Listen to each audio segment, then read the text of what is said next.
নমস্কার, বিবিসিপি ব্রজবাবুর ছোটদের পাঠশালায় সবাইকে স্বাগত জানাই।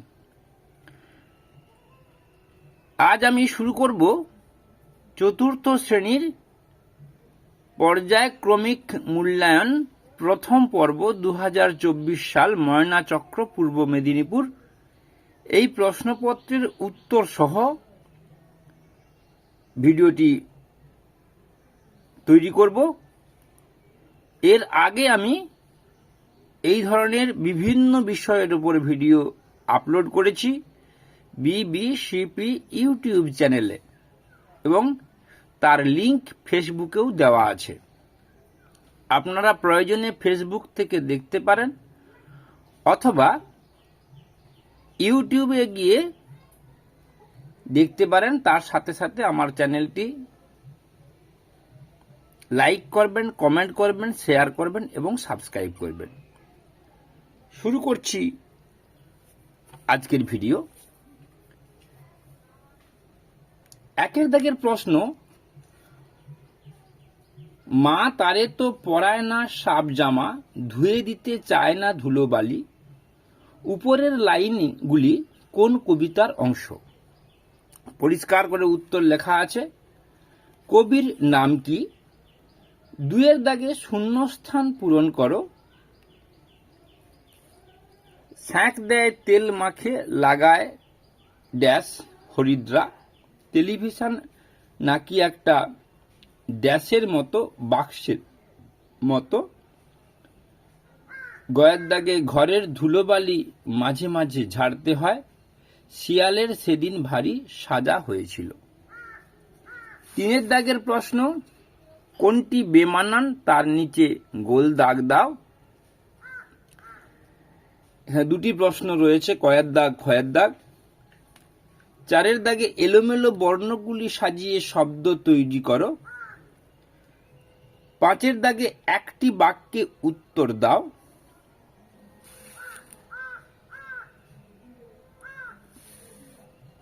ছয়ের দাগে বর্ণ বিশ্লেষণ করো। সাতের দাগে শব্দার্থ লেখো। আটের দাগে নিচের শব্দটির বিপরীত শব্দ লিখে একটি বাক্য রচনা করো। নয়ের দাগে স্পর্শধ্বনি কয়টি? ঠিক চিহ্ন দিতে হবে। ক্ষয়ের দাগে ঘোষ মহাপ্রাণ শব্দটির তলায় দাগ দাও। এই প্রশ্নটি ভাষা পাঠ থেকে নেওয়া হয়েছে। আমাদের ছাত্রছাত্রীদের প্রিপারেশন করাতে গেলে এই কোনটি বেমানান শব্দ এই জাতীয় ছাড়াও তাদেরকে নিজেদেরকে প্রশ্ন তৈরি করে উত্তর করাতে পারলে তারা এই ধরনের প্রশ্নপত্রের সম্মুখীন হলে নিজেরাই সহজে উত্তর দিতে পারবে।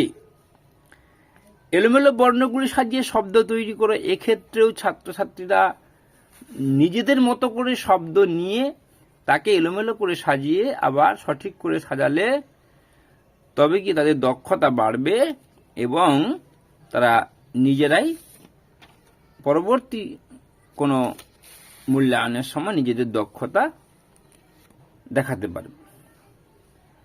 এরপর আমি চলে যাচ্ছি বাটারফ্লাই অর্থাৎ ইংলিশ।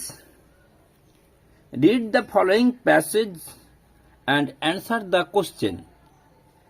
লিপি লুকস অ্যারাউন্ড দ্য ফেয়ার। এই গল্পটি আমাদের সিলেবাসের মধ্যেকার গল্প। সেখান থেকে write T for true and F for false স্টেটসম্যান ইন দ্য গিভেন বক্সেস। এই নির্দেশগুলোর মানেও আমাদের শ্রেণীকক্ষে শেখানোর চেষ্টা করতে হবে বা বাড়িতে শেখানোর চেষ্টা করতে হবে। Answer the following question. আমি ধীরে ধীরে দেখাচ্ছি, প্রশ্ন এবং উত্তরগুলো দেখে নেবেন। দুয়ের দিকে tick the cross answer from the alternative given. খুব সুন্দর করে লিখেছে।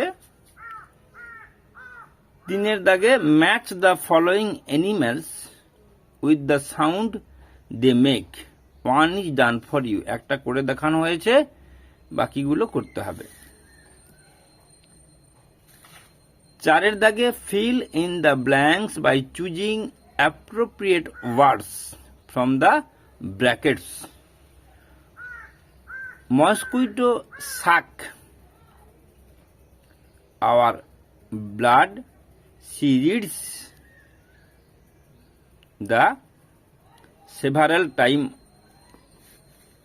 last night. 5 দাগে সার্কেল দ্য প্রপার নাউন, নাম বোঝাবে, অ্যান্ড আন্ডারলাইন দ্য প্রোনাউন, নামে গোল দাগ হবে এবং প্রোনাউন মানে নামের পরিবর্তে হলে তলায় দাগ দিতে হবে। খুব সুন্দর একটি প্রশ্ন। Make sentence of your own using the following words. নিজে নিজে একটি বাক্য তৈরি করতে হবে এই নিচের শব্দটি দিয়ে। ইংরেজির প্রশ্ন শেষ হলো। এরপর আমি চলে যাচ্ছি আমার গণিত। খুব সুন্দর একটি প্রশ্ন, তার সমাধানগুলো এখানে করা রয়েছে। 1 দাগে শূন্যস্থান পূরণ করো। 1 মিনিট 15 সেকেন্ড সমান কত সেকেন্ড?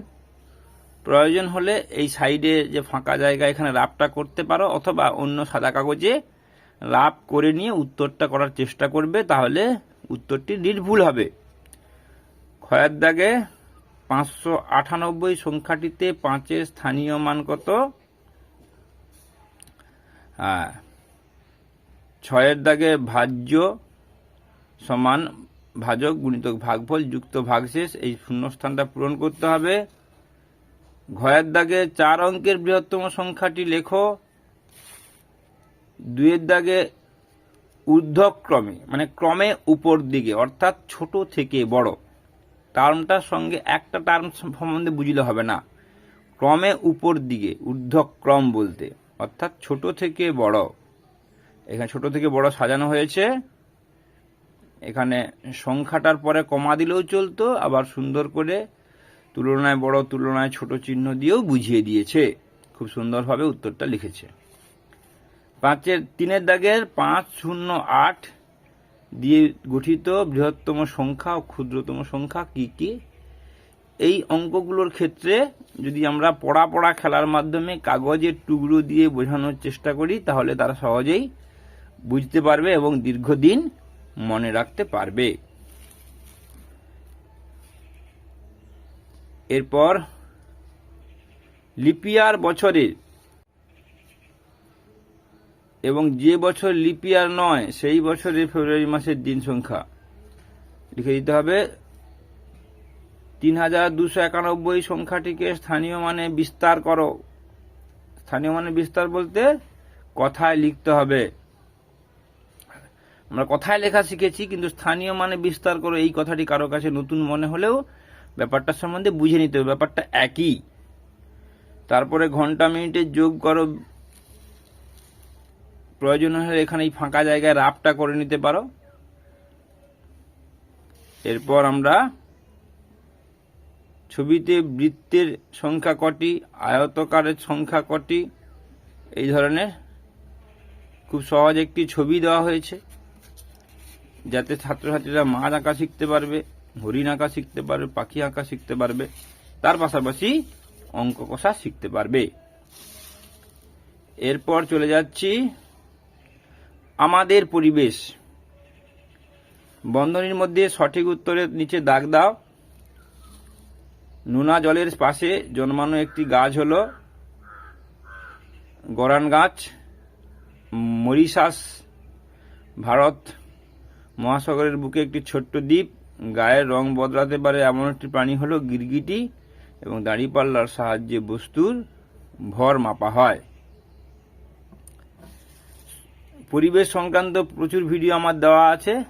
কোন পৃষ্ঠা থেকে কোন লাইন থেকে কি প্রশ্ন আসবে সেরকমের ভিডিও দেওয়া আছে, আপনারা প্রয়োজনে আমার পরিবেশের ভিডিওগুলো দেখে নিতে পারেন। চতুর্থ শ্রেণীর পুরো বইয়ের উপর ভিডিও আপলোড করা হয়ে গেছে। তৃতীয় শ্রেণীরও বেশ কিছু ভিডিও দেওয়া হয়েছে, পরবর্তীকালে আরো ভিডিও দেওয়া হবে। শূন্যস্থান পূরণ করো। লালাগ্রন্থি থেকে বেরোয় লালা রস। তরল ও গ্যাসের নিজস্ব আকার নেই। গ্যাস নালীর শেষের থলির মতো অংশটির নাম পাকস্থলী। ভারতীয় সিংহ একমাত্র গুজরাটের গির অরণ্যে দেখতে পাওয়া যায়। পাশের বাক্সে সত্য বা মিথ্যা লেখো। বোয়াল একটি সরীসৃপ প্রাণী। মিথ্যা। সরীসৃপ প্রাণী বলতে বুকে হেঁটে চলে, এটা জলে চলে, ফলে এখানে ভুল। উকুন ফুলের রস শুষে খায়। এখানে মৌমাছি হওয়া উচিত ছিল, এখানে উকুন দেওয়া আছে। উকুন মাথার রস শুষে খায়, মাথায় থাকে, ফলে এটা ভুল। দার্জিলিংয়ে রেড পান্ডা দেখা যায়, ঠিক।